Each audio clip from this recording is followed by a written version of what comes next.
Nah, saya bacakan kepada saudara dasar firman Tuhan tentang gereja sel. Yang pertama dasarnya yaitu Tuhan Yesus memilih 12 orang murid. Tuhan Yesus tidak memilih 100 orang murid. Tuhan Yesus tidak memilih 1000 orang murid.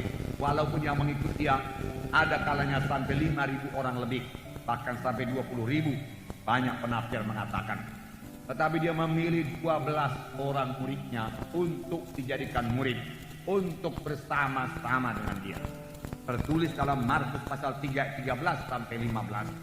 Saya membacakan kepada saudara. Kemudian naiklah Yesus ke atas bukit.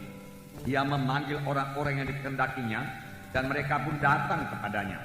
Ia menetapkan 12 orang untuk diutusnya memberitakan Injil dan diberinya kuasa untuk mengusir setan. Puji Tuhan. Tuhan naik ke atas bukit. Ia memanggil orang-orang yang dikehendakinya. Ia menetapkan 12 orang, bukan pula 20 orang, 12 orang. Itulah dia kehendak Tuhan Yesus memuridkan 12 orang.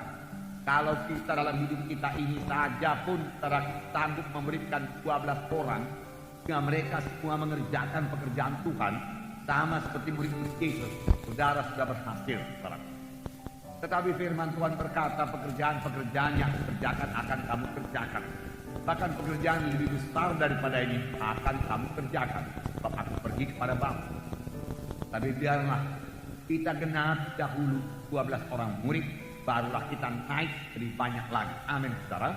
Itu sebabnya jumlah juga dalam KKS, dalam satu kebaktian kelompok sel, tidak melebihi 12 orang. Kalau sudah lebih 12 orang, kelompok sel itu belah jadi 2.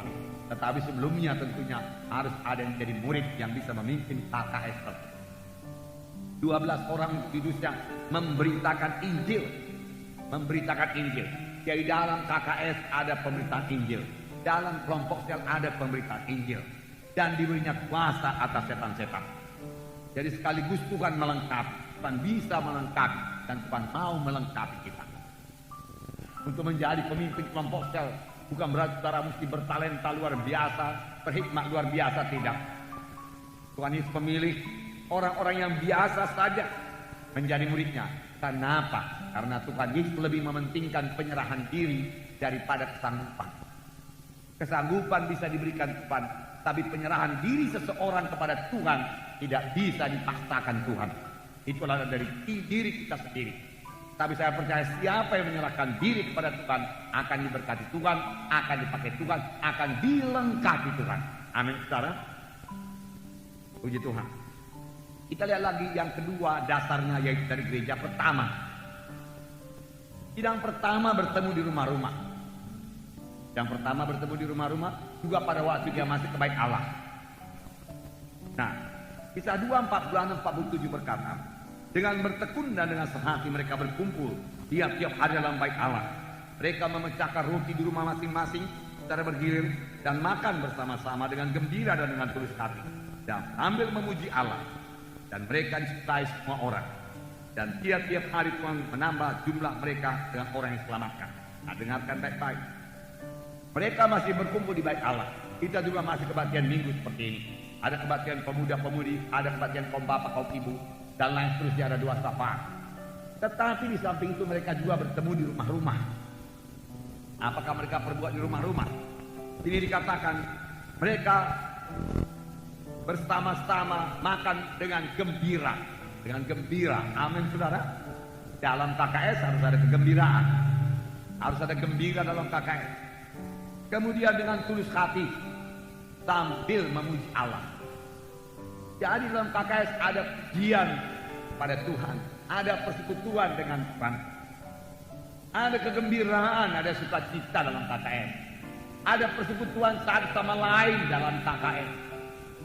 Saudara, itu bukan persekutuan doa, itu bukan hanya penelahan Alkitab, bukan. Itu lebih daripada hal-hal tersebut. Itu adalah persaudaraan, keluarga Allah. Amin, saudara. Kisah 20 ayat 20 saya bacakan.